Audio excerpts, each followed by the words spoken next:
Peace and the mercy and blessings of God be with you. Thank you for joining me for this continuing series in which we discuss 30 days to a better you. Over the last few days, we've been dealing with, under that general topic, the subtopic of being a holistic person. So we dealt with diet and exercise and getting enough sleep. And now we deal with decluttering your life.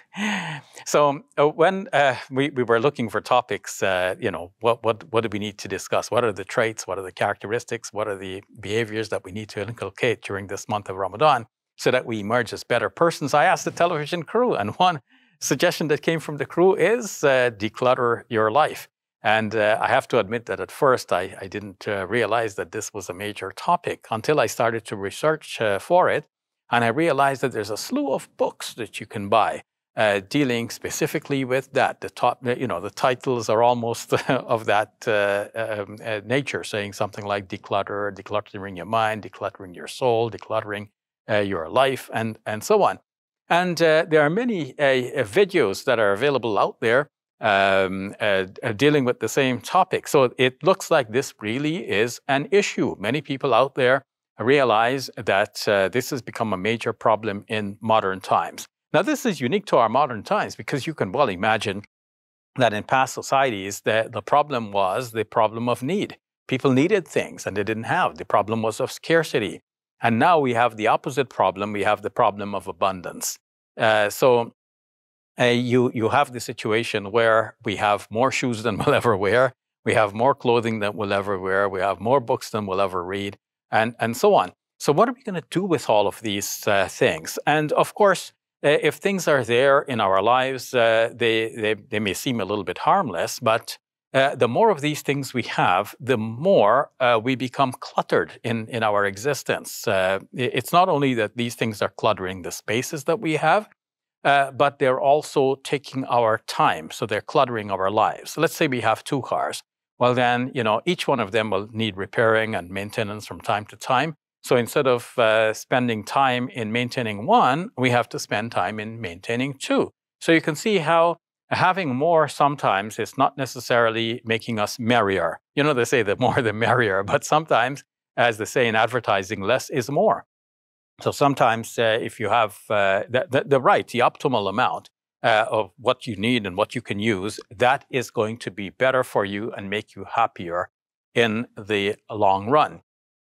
Now, because this is such a modern phenomenon, we shouldn't expect to find that much in the Quran and the life example of the Prophet Muhammad, peace be upon him, dealing with this. But we will find that there are, in fact, a lot of things we can draw on from the Quran and the life example of the Prophet, peace be upon him, and his sayings, to guide us in this respect. I should also point out that one will also find that many Muslim writers and video bloggers have put out material there to guide us on the Islamic view regarding this whole problem of needing to declutter our lives. And in fact, I've been quite drawn to an article on a website in Singapore, muslim.sg. And the article is written by a sister, Noor Hidayah Azman.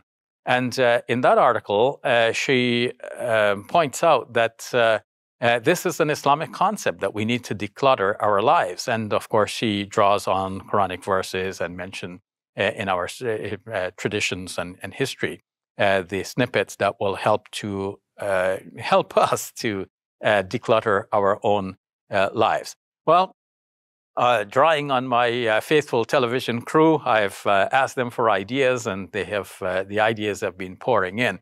One of the things that they mention is that in Hadith, it is mentioned that our Prophet, peace be upon him, said that the son of Adam will get one. If the son of Adam gets one valley filled with gold, he's going to desire another such valley filled with gold.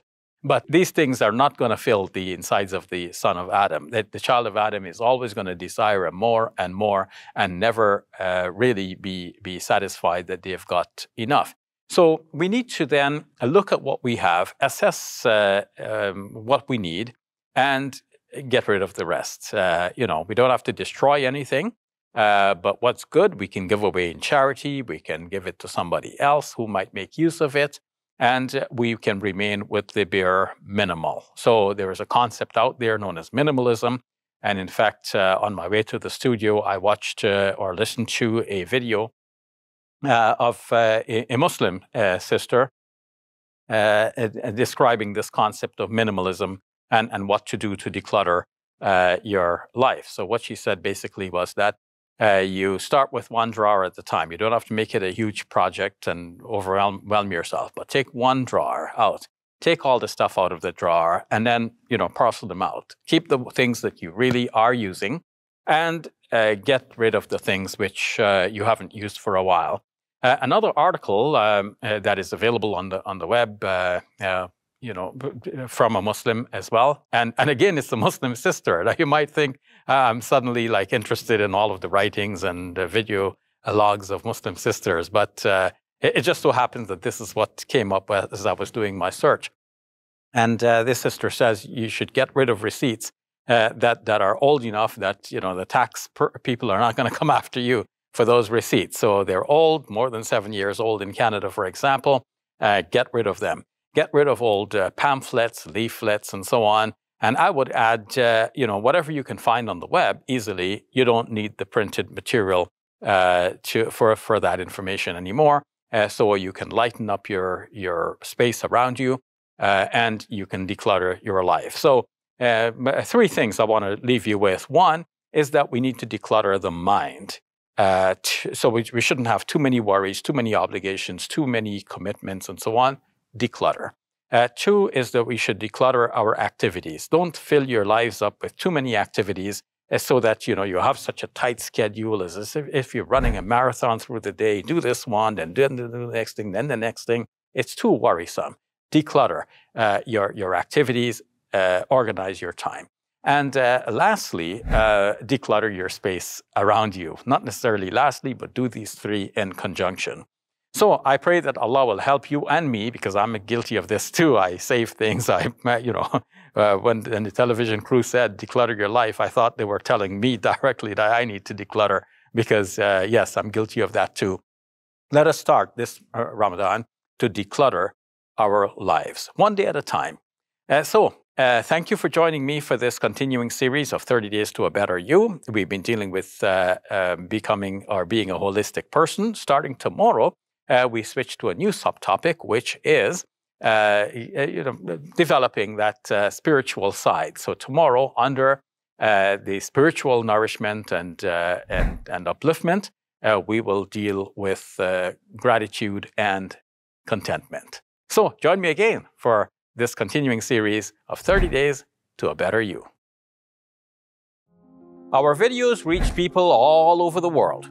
We hope you will seize the opportunity to share in the reward from God. Please support us today.